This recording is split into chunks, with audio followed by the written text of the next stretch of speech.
A journal of 2 visits made to some nations of Indians.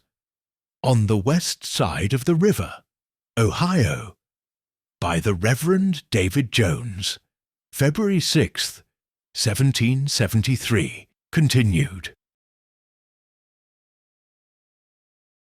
Saturday, February 6th in the afternoon, was sitting on my bed in Mr. Irwin's house, and 2 of his men were shelling corn at the door. An Indian lately returned from his hunt came hastily in pursuit of Mr. Irwin's lad, who ran partly behind me.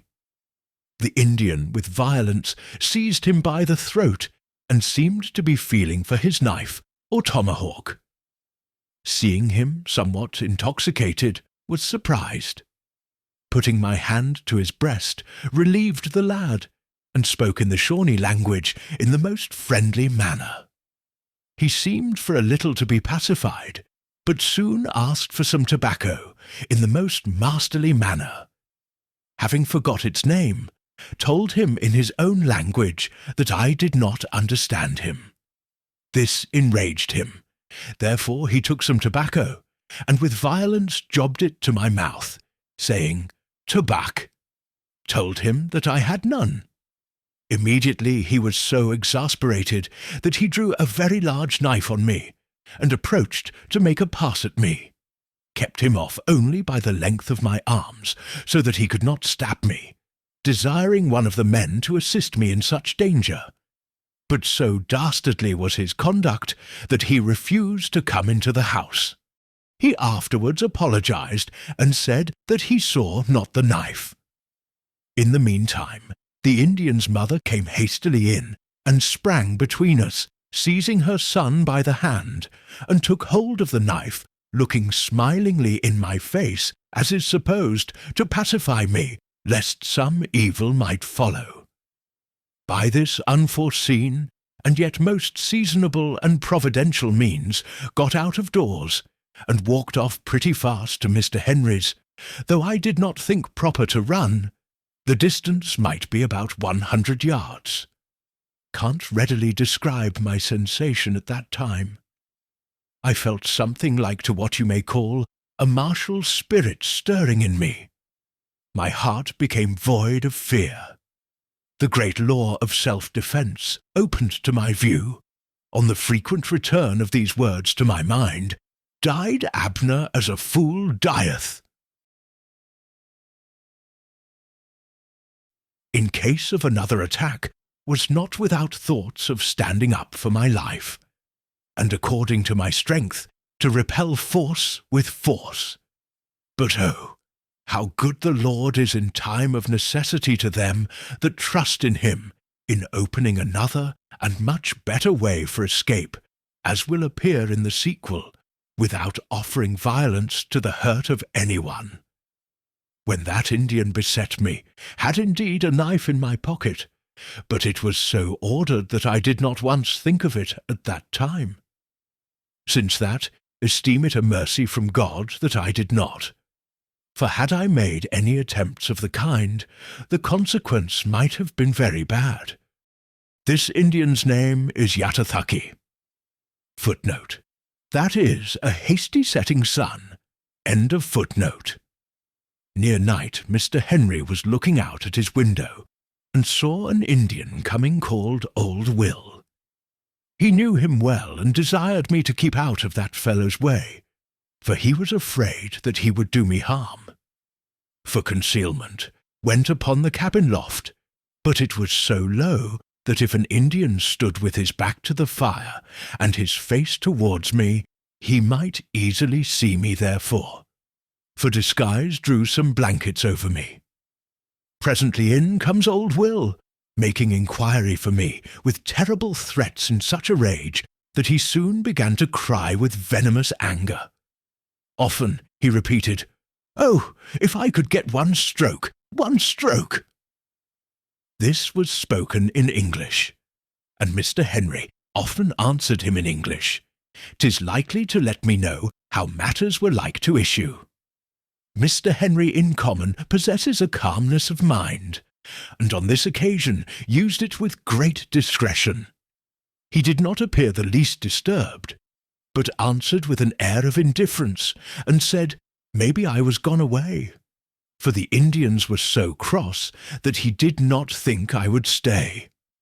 Mr. Irwin, I believe, was not a little distressed on this occasion, and by his prudent conduct contributed to blind the old murderer. Mrs. Henry, knowing well the disposition of the Indians, cast in her might, and by what was said old Will despaired of finding me, consequently went home. But like Job's messengers, one was not well gone before another came, whose name is Black Arms. He spoke only in the Shawnee tongue. I could judge only by the tone of his voice, which was the most terrible that ever saluted my ears.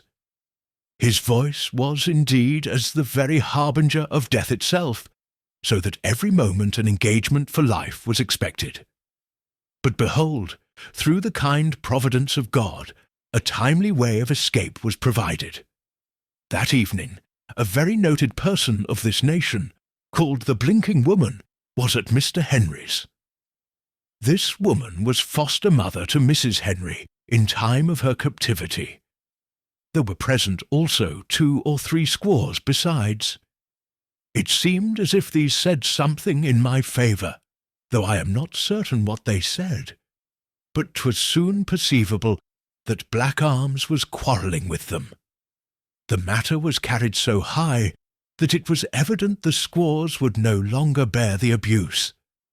An apprehension of this made Black Arms very glad to find the door, lest he should have been roughly treated for his insolence. During this time little could be expected but death, yet as a support it came into my mind that at our association my last request to my ministering brethren was to pray that I might be delivered from the hands of unreasonable men, which afforded me a degree of hope that God would hear their prayers and give deliverance in his own way. Indeed, the case seemed in some respects desperate, and was almost similar to the condition of the Israelites at the Red Sea. For if by night an escape was made, the inhabitants were at such a distance, and so many rivers to cross, that there was no prospects of redress. But how infinitely wise is God in disposing all things to unite for the preservation of his people. When Saul and his men surrounded David in the wilderness of Maon, so that he was enclosed as a fish in a net, behold, a messenger comes with the alarming news that the Philistines had invaded his territories, which obliged him to return with all possible speed. Wisely did God overrule the turbulent dispositions of this people for my safety. For the squaws, abused by Black Arms, were friends to old Will, to whom a complaint was made of their abusive treatment. This exasperated old Will, so that he resolved to give him manual instructions for his conduct. For, said he, Black Arms is always quarrelling with women. Upon meeting a bloody battle commenced, in which each was so effectually abused that they were willing to remain in their houses till I left the town. Who could have thought of such a way to escape? From hence have been induced to say that God often exceeds the expectation of them that trust in him, and opens a door of relief in a way unexpected by us. Before I proceed to give an account of my travels to the Delaware Indians, shall describe the genius, customs, government, and religion of this nation, as far as opportunity and information allow me. If anything happens to be misrepresented, shall make no other apology than it was not designed.